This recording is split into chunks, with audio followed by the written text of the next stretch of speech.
Hi! Hello! Welcome to our channel. నేను మీ శ్రీ. ఇప్పుడే మన ఛానల్‌కి వచ్చినట్లయితే సబ్స్క్రైబ్ చేసుకోవడం మర్చిపోకండి. ఇక కథలోకి వెళ్ళిపోదాం. 'ప్రియా' అనే దాన్ని పార్ట్ 194. తన చిన్ని ప్రపంచం, తన చిన్ని చిన్ని సంతోషాలు నెమరవేసుకుంటూ అక్కడే నిలబడి చల్లగాలొస్తుంటే 2 చేతులు రుద్దుకుంది. వెనక నుంచి చుట్టేసిన అతని స్పర్శకి ఒక్కసారిగా వెచ్చదనం ఆమె శరీరాన్ని ఆక్రమించింది.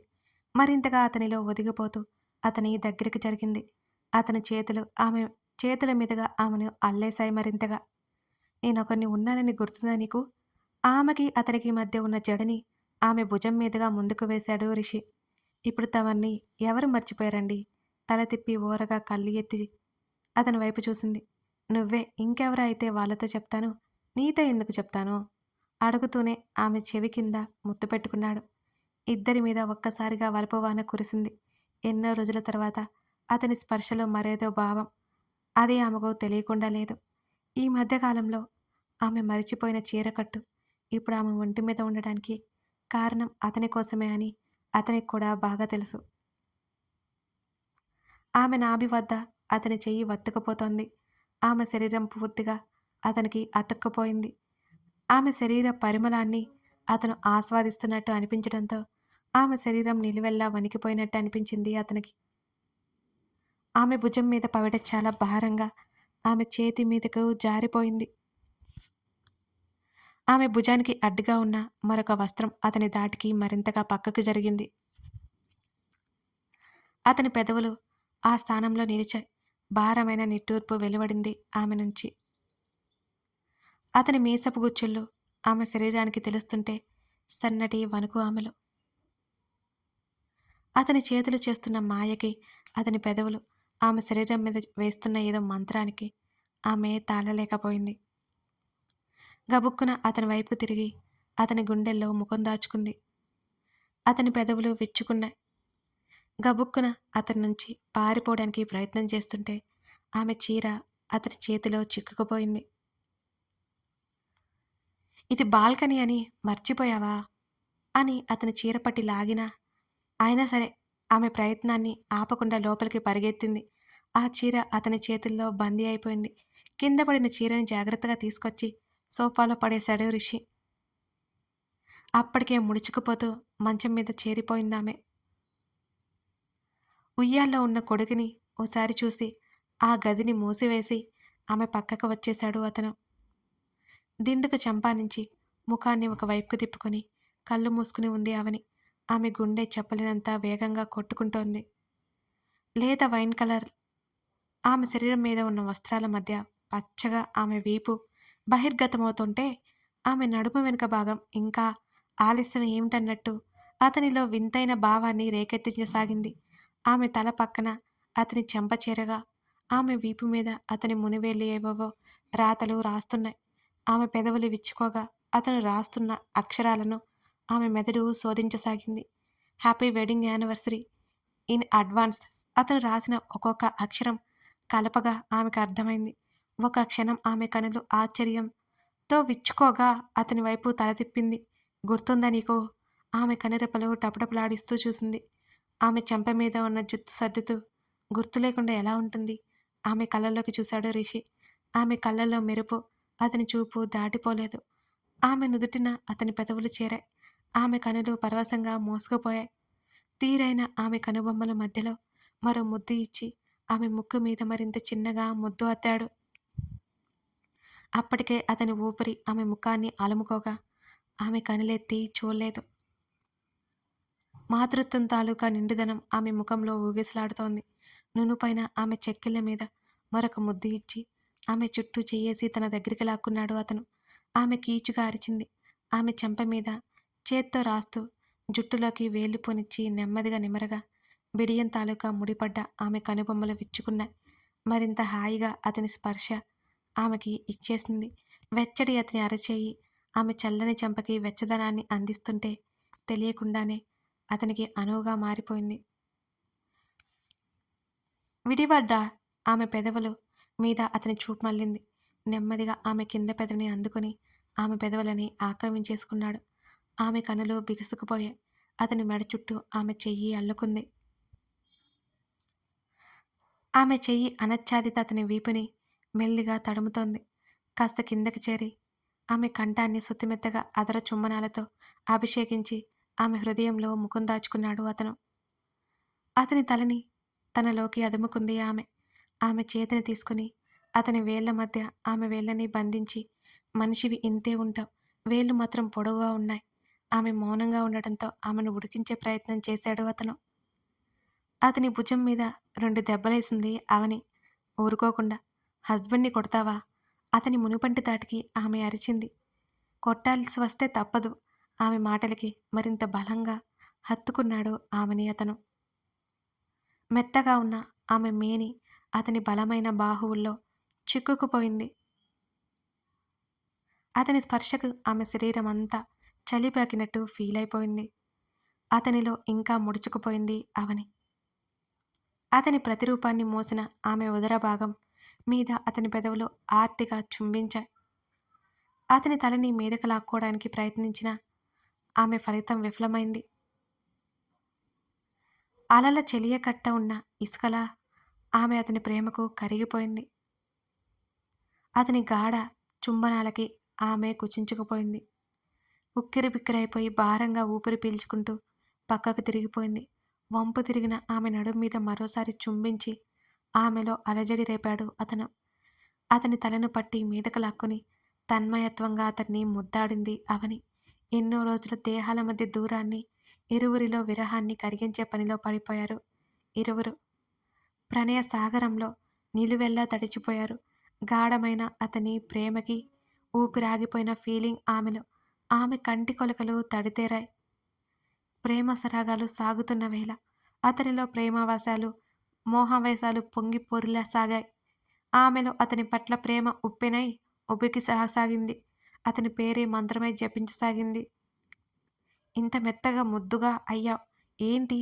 కవ్విస్తున్న అతని మాటలకు ఆమె చెంప చివరలు ఎర్ర గులాబీలను పోలి ఉన్నాయనడంలో అతిశయోక్తి లేదేమో. మన కథలు మీకు నచ్చితే మన ఛానల్‌కి మెంబర్‌గా చేరి మాకు సపోర్ట్ చేయండి. మీ సపోర్ట్‌తో ఇంకా మంచి మంచి కథలు తీసుకురాగలుగుతాను నేను. మెంబర్‌షిప్ కేవలం 59 మాత్రమే. వీడియోస్ అప్‌లోడ్ చేసిన వెంటనే చూడొచ్చు అంతేనండి. కింద ఉన్న జాయిన్ బటన్‌ని క్లిక్ చేసి మెంబర్‌షిప్ తీసుకోవచ్చు.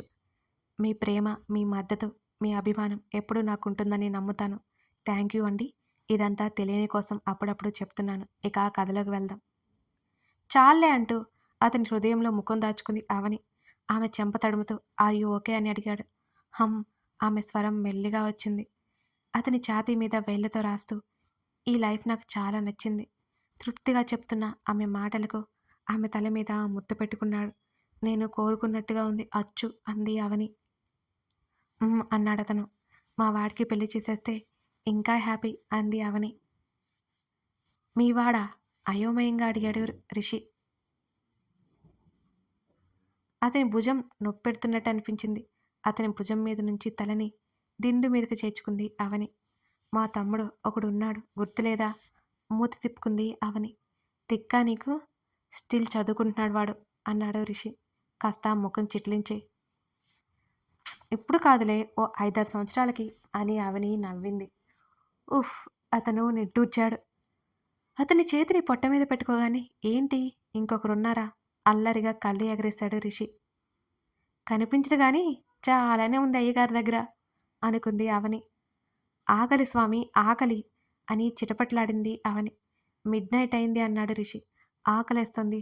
వైఫ్కి ఆకలి అంటుంటే కనీసం ఫుడ్ కూడా పెట్టట్లేదు నువ్వు అవని నిష్ఠూరమాడింది. 1 మినిట్ అని పక్కకు వంగి ల్యాంప్ టేబుల్ డెస్క్లో ఏదో వెతికాడు. వెనక నుంచి అతన్ని చుట్టేసి వీపుకి చెంపానించింది అవని. ఒకసారి వదులు. వదలను. అతనే బలవంతంగా ఆమె వైపుకు తిరిగాడు. అతని చేతిని చుట్టి అతని భుజానికి ముఖం పెట్టుకుంది అవని. ఆమె చెంప మీద తడుతున్నట్టు అనిపించడంతో ఏంటన్నట్టు కళ్ళెత్తి చూసింది ఆమె. ఓ పెద్ద చాక్లెట్. అది చూడగానే ఆమె కళ్ళు మెరిశాయి. వావ్ థ్యాంక్ యూ అంటూ గబుక్కున అందుకుంది.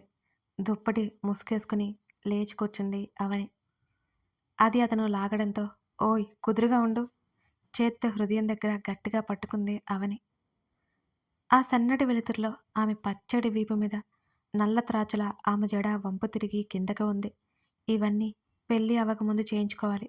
ఇదేమి విచిత్రమో ఇప్పుడు చాకోలెట్లు ఇస్తున్నారు మా ఆయన గారు. అతనికి వినిపించేలా కావాలని అంది అవని. ఇప్పుడు కూడా ఇవ్వను. కోల్ చేస్తుంది. ఒక బైట్ తీసి పక్కన పడే అన్నాడు రిషి. ఆమె భుజం మీదగా పడుకున్న అతని వైపు చూస్తూ, ఇంత పెద్ద చాక్లెట్ ఒక బైట్ తిని పక్కన పడేయడానికా? మానవత్వమే లేదు నీకు. ఇప్పుడు నేను తినకపోతే అది ఫీల్ అవుతుంది అంటూ అప్పటికే సగం చప్పరించేసింది అవని. ఆమె వీపు మీద నుంచి నడుం మీదకి అతని చెయ్యి ఏవేవో గీతలు గీస్తుంది. ఆమెకు గిలిగింతలు పుట్టి తీసేయడం, అతను మళ్ళీ అదే పని చేయడం. చిరుకోపంగా వెనక్కి తిరిగి మిగిలిన చాక్లెట్ అతని నోట్లో కుక్కింది అవని. ఏయ్ దెయ్యం, నేను తిన్ను అతను చెప్తున్నా ఆమె వినలేదు. ఆమె మెడపట్టి దగ్గరికి లాక్కున్నాడు. మరోసారి ఇద్దరి పెదవులు కలిపేశాడతను. ఊపిరాడడం కష్టమైపోయినట్టు ఫీల్ అయిపోయింది ఆమె అతని దాటికి. అతను వదిలాక కోపంగా రెండు చేతులతో కొట్టడానికి ప్రయత్నించి జారిపోతున్న బ్లాంకెట్ని మరింత గట్టిగా పట్టుకుంది అవని. అతను నవ్వుతున్నాడు. చాలా చాలా గట్టిగా నవ్వాడు. ఆమె అలక, ఆమె కోపం, ఆమె ఉక్రోషం అన్నీ చాలా నచ్చేస్తున్నాయి అతనికి. బుడ్డోడు మెల్లిగా కదులుతూ ఏడుపు రాగం అందుకుంటుంటే చూసుకోవాన్ని అంటూ బాత్రూం వైపుకి పరుగుపెట్టింది అవని. తనొచ్చేసరికి బుజ్జి వశిష్ఠని ఎత్తుకుని అటూ ఇటూ తిరుగుతున్న అతన్ని చూసి తృప్తిగా నవ్వుకుని జుట్టంతా పైకి పెట్టేసి అతని దగ్గరికొచ్చింది అవని. ఇవ్వు అంది. పడుకున్నాడు అన్నాడు రిషి మాట్లాడొద్దన్నట్టు సైగ చేస్తూ. పర్లేదులే ఇవ్వు, మళ్ళీ ఆకలికి లేస్తాడు అంటూ తీసుకుని వాడి ఆకలి తీర్చేసి పక్కనే పడుకుంది అవని. రెండు చేతులు విండోకు పెట్టి కాస్త వెనక్కి నిలబడి బయటకు చూస్తున్నాడు రిషి. ఓయ్ అవని పిలిచింది. వెనక్కి తిరిగి చూశాడు. రమ్మన్నట్టు కళ్ళతోనే సైగ చేసింది అతనికి. బాబు మరోవైపుకు తిరిగి కింద పడకుండా బెడ్ అడ్జస్ట్ చేసి ఆమె పక్కన వాలాడు. ఆమె మీద తలపెట్టుకుని డిపెండ్ అయిపోతున్నానేంటి నీ మీద అని అడిగాడు. అవని నవ్వింది. నిజమే? కాదా మరి, నీకే తెలియాలి మహాశయ. ఆల్రెడీ 2 అయిపోయింది. వీళ్ళు లేచేస్తాడు, పడుకో అతని నుదురు మీద పడ్డ జుట్టుని వెనక్కి తోస్తూ చెప్పింది అవని. కళ్ళు మూసుకున్నాడు రిషి. చూస్తోంది అలాగే. ఆమె చెయ్యి అతని తలను నిమురుతూనే ఉంది.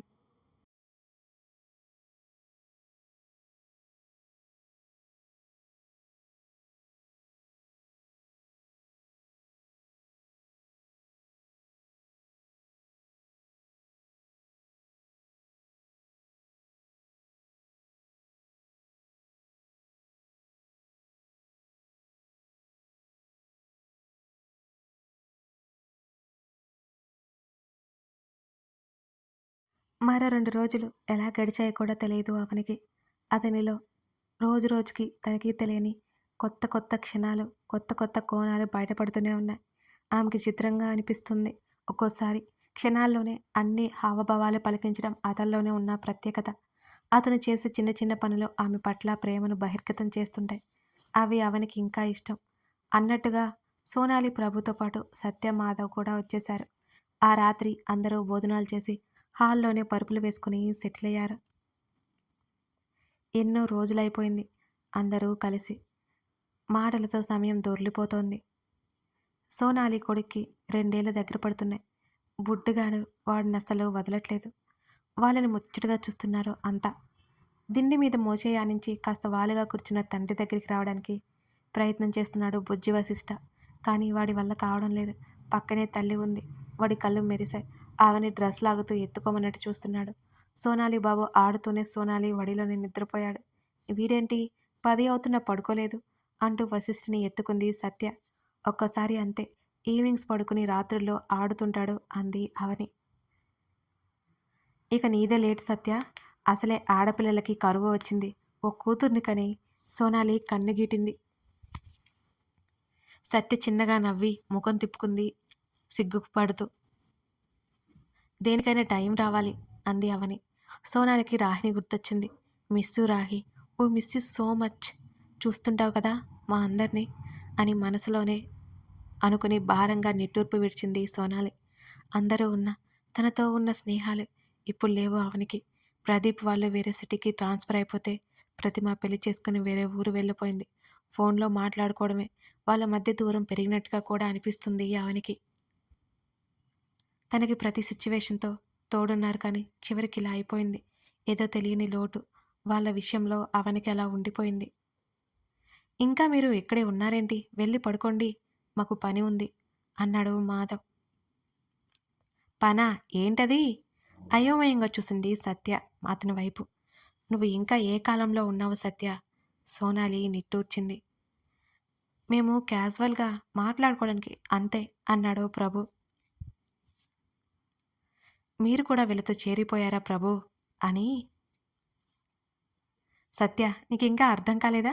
మనకు తెలియకుండా బాటిల్స్ దాచుకుని ఉంటారు. అవి లేపేయడానికి" అంది అవని. "నువ్వు మానేస్తానన్నావు?" మాధవ్‌ని చూసి సత్య గయ్యమంది. అవని మాధవ్ బిక్కమొహం వేశాడు దెబ్బకి. "సత్య, నువ్వు ఆవేశపడకు అని అలాంటప్పుడు అబద్ధాలు చెప్పడం ఎందుకు?" అవని సీరియస్‌గా చూసింది మాధవ్ వంక. అప్పుడేదో ఫ్లోలో అన్నాడు మాధవ్ నీళ్లు నములుతూ. సత్య ఉరిమి ఉరిమి చూసింది మాధవ్ వంక. ఫాలో ఫ్లోలో అయినా అబద్ధం ఎందుకు చెప్పాలి అని అడిగింది అవని. "మీ ఆయనంత ధైర్యం నాకు లేక" అన్నాడు మాధవ్. అందరి చూపులు రిషి వైపు పడ్డాయి. కొడుకుని ఒళ్ళో కూర్చోబెట్టుకుని ముఖం పట్టి లాగుతూ ముద్దలు పెడుతూ కొరుకుతూ ఉన్నవాడితో నవ్వుతూ ఆడుతున్నాడు అతను. ఆ క్షణం చుట్టూ ఉన్నది ఏది అతను గుర్తించే స్థితిలో లేడు. తన కొడుకే లోకంగా ఉన్నాడు. మూగబాయి చూశారు మిగిలిన వాళ్ళంతా. అక్కడున్న అందరూ కోరుకుంది అదే కదా. అతనితో ఏ సంబంధం లేని వాళ్ళే అక్కడున్న అందరూ. కేవలం స్నేహం మాత్రమే పెద్దపీట వేసుకుని కూర్చుంది వాళ్ళ మధ్య. అందరూ సైలెంట్ అవ్వడంతో తల తిప్పి చూశాడు రిషి. "బావా, నువ్వు మాట్లాడవేంటి?" అని అడిగాడు మాధవ్. "ఏం మాట్లాడాలి? దేని గురించి మాట్లాడాలి?" కర్చీఫ్‌తో కొడుకు గడ్డం మూతి తుడుస్తూ అడిగాడు రిషి. "అదే డ్రింక్" అన్నాడు మాధవ్. "ఇప్పుడు ఇంట్రెస్ట్ లేదు" అన్నాడు రిషి. అవని గర్వంగా కళ్ళెగరేసింది. "నీకు మీ ఆయన భయపడుతున్నాడులేమ్మా" రిషిని చూసిన మాధవ్ పళ్ళు నూరుకుంటూ అన్నాడు. "అంటే నీకు సత్య అంటే భయం లేదా ఏంటి? అసలు లెక్కలేదు అంతేనా?" అవని ఇరికించింది మాధవ్‌ని. "తల్లోయ్, నువ్విరికించకు, అది రాక్షసి" అంటూ సత్య కొట్టేలా చూడ్డంతో నోటి మీద చేయి వేసుకున్నాడు మాధవ్. అవని, సోనాలి ఇద్దరూ నవ్వుకుంటున్నారు. ప్రభుకి అయ్యో అనిపించింది మాధవ్‌ని చూసి. అతనికి కాస్త కొత్త. "సరే, మీరు బాగా ఎంజాయ్ చేయండి. పద సత్య" అంటూ పైకి లేచింది అవని. రిషి చేతిలో నుంచి బాబుని తీసుకుని వాళ్ళిద్దరికీ గదులు చూపించి ఆమె పైకొచ్చేసింది. "పర్మిషన్ గ్రాంటెడ్" అన్నాడు మాధవ్ తెగ ఉత్సాహంగా. ప్రభు కూడా సిద్ధమైపోయాడు. "మీరు కానివ్వండి, నాకు ఇంట్రెస్ట్ లేదు. కావాలంటే కంపెనీ ఇస్తా" అన్నాడు రిషి. "అదేంటి, అవనికి నచ్చదా?" ప్రభు అడుగుతుంటే ఓ నవ్వు నవ్వి ఊరుకున్నాడు అతను. ఒకప్పుడు మత్తులోకి వెళ్ళడం కోసం దానికి బానిసయ్యాడు. ఇప్పుడు ఆ మత్తు తనకి అనవసరం అనిపిస్తోంది అని చెప్పలేక రిషి ఊరుకున్నాడు.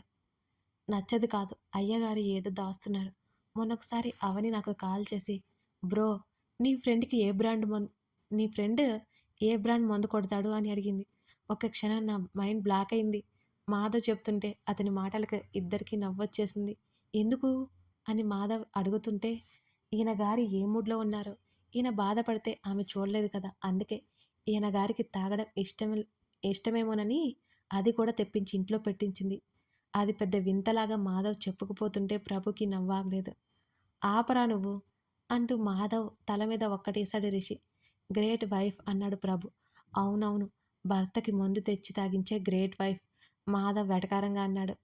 "విన్నదంటే ఏం చేస్తుందో ఊహించుకో." రిషి మాటలకు మాధవ్ అదిరిపడ్డాడు. "అమ్మో, నిజమే, ఇప్పటికే మా సత్య నన్ను కొట్టేలా ఉంది. ఆవని చెప్పిందంటే నిజంగా కొడుతుంది" భయంగా అన్నాడు మాధవ్. మాధవ్ మాటలకి ఇద్దరూ నవ్వేశారు. కథ కొనసాగుతోంది. అలా అలా స్నేహితులందరూ సరదాగా కలిశారన్నమాట. ఈ స్టోరీ మీకు నచ్చితే లైక్ చేయండి. మీ స్నేహితులకి, మీ ఫ్యామిలీ మెంబర్స్ ఎవరైనా ఉంటే షేర్ చేయడం మర్చిపోకండి. కథ ఎలాగూ ఎండింగ్‌కి వచ్చింది కాబట్టి మొత్తం అయిపోయాక చూసేవాళ్ళున్నారా చూసుకోవచ్చు కూడా. Thank you.